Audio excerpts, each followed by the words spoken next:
مثال کے طور پر یہ ٹی وی وغیرہ میں مذاکرے آتے ہیں، لوگ بھی شکایت کریں، جیسے آپ نے بھی سنا ہوگا اقتدار کی جنگ تھی، ٹھیک ہے؟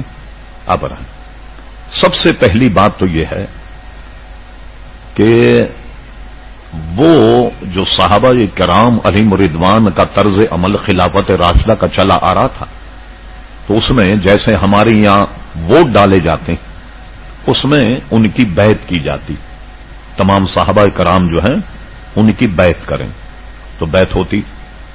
اب حضرت امیر معاویہ رضی اللہ تعالی عنہ نے یزید کے لیے جب بیعت لی تو یہ بھی سن لیجئے تاکہ یہ غبار بھی نہیں رہے، بہت سے حضرات امیر معاویہ پر تبرہ کرتے ہیں، انہیں اپنے بیٹے کو نامزد کیوں کیا؟ جس وقت انہوں نے یزید کو نامزد کیا کہ میرے بعد یہ خلیفہ ہوگا یا امیر ہوگا، اس وقت تک یزید میں کوئی خرابی موجود نہیں تھی۔ امام جلال الدین سیوطی نے تاریخ الخلفاء میں اس بات کو نقل فرمایا کہ جب حضرت امیر معاویہ نے یزید کے لیے تجویز کیا کہ اس کی بیعت لی جائے، تو امام سیوطی نے وہ دعا تاریخ الخلفاء میں نقل کی۔ انہوں نے یہ دعا کی کہ اے اللہ تبارک و تعالی، میں یزید کو اس منصب کا اہل سمجھتا ہوں اور میں نے اس کے لیے وصیت کی ہے، اور اگر یہ اس منصب کا اہل نہیں ہے تو تو اسے ابھی موت دے دے۔ اب جب انہوں نے یہ دعا کی جس کو امام سیوطی نے نقل کیا، تو ظاہر ہے کہ امیر معاویہ رضی اللہ عنہ اس کو اس لائق سمجھتے تھے کہ یہ حکومت چلا لے۔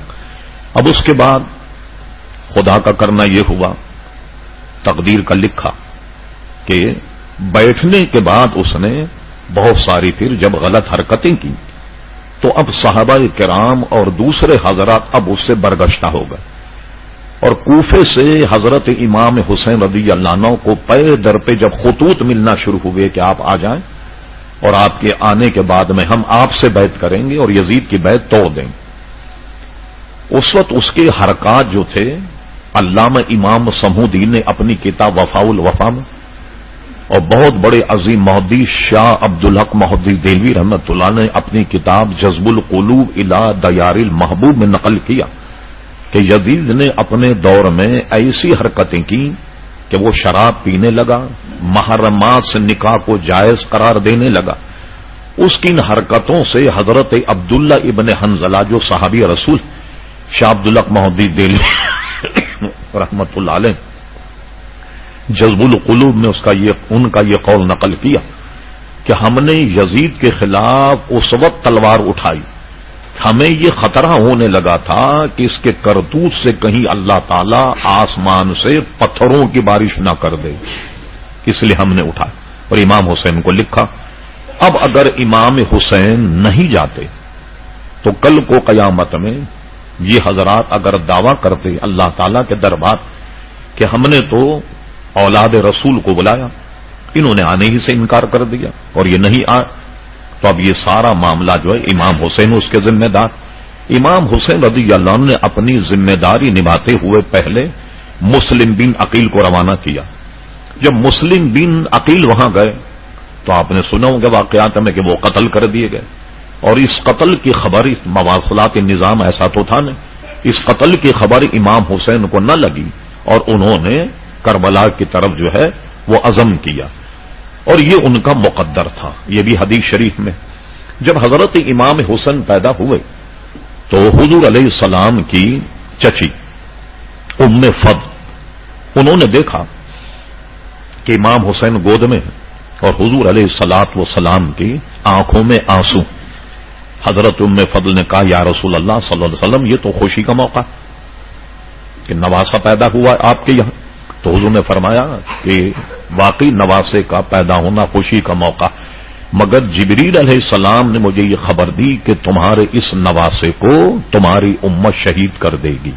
اور ایک روایت میں کہ جبریل امین نے جہاں آپ شہید ہونے والے تھے اس کی مٹی بھی لا کر دی، اور وہ مٹی حضرت ام سلمہ ام المومنین کے پاس رکھی رہی، اور یہ بھی روایت میں کہ جس دن امام حسین شہید وہ مٹی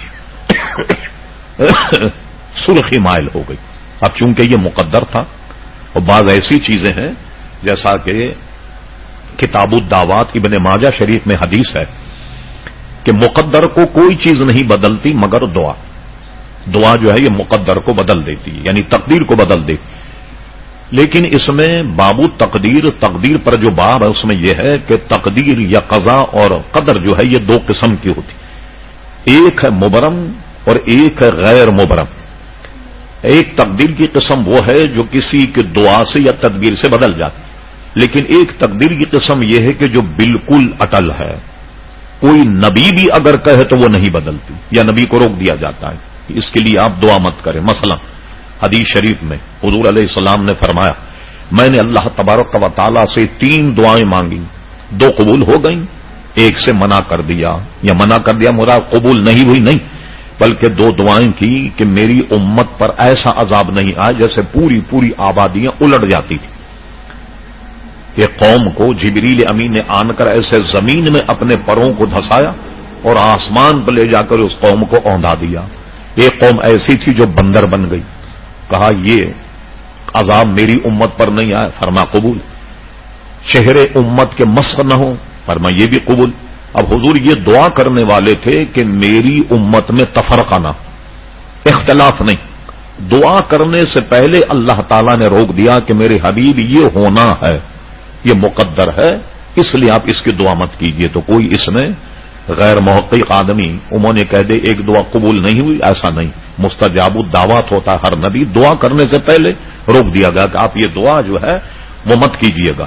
تو یہ ملیں گی آپ کو حدیثیں کہ اللہ تعالیٰ حسین کو صبر دے، اجر دے، استقامت دے، مگر نے یہ دعا نہیں کہ اللہ تعالیٰ یہ جو کٹھن امتحان ہے اس سے امام حسین کو محفوظ فرما. یہ دعا نہیں. کیوں دعا نہیں کی؟ یہ مقدر تھا. ایک بات. اب رہا کہ جب ان لوگوں نے خطوط لکھے تب امام حسین گئے تاکہ اللہ تبارک و تعالیٰ کے یہاں جواب دہی سے بچ جائیں. اس لیے یہ جنگ اقتدار کی نہیں تھی بلکہ دین کی بقا اور دین کی ترویج کے لیے حضرت امام حسین رضی اللہ تعالیٰ عنہ گئے.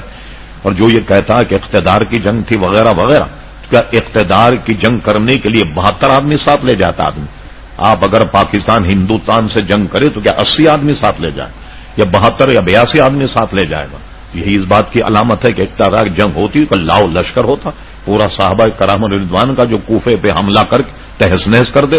لہذا اقتدار کی جنگ نہیں تھی، خالصتاً دینی تھی، حضور علیہ السلام کے دین کو بچانے کی اور اس کے احیاء کی جنگ تھی. یہی وجہ کہ آج بظاہر یزید نے فتح حاصل کر لی، امام حسین کو شکست ہو گئی جیسا کہ ہے واقعات، مگر کوئی یزید کے فتح کا جشن منانے والا ہے؟ کوئی نہیں. لیکن امام حسین کا ذکر ہم یقین رکھتے ہیں کہ تا قیام قیامت جاری اور ساری رہے گا. لہذا ان کا یہ کہنا بالکل غلط. یہ پرچے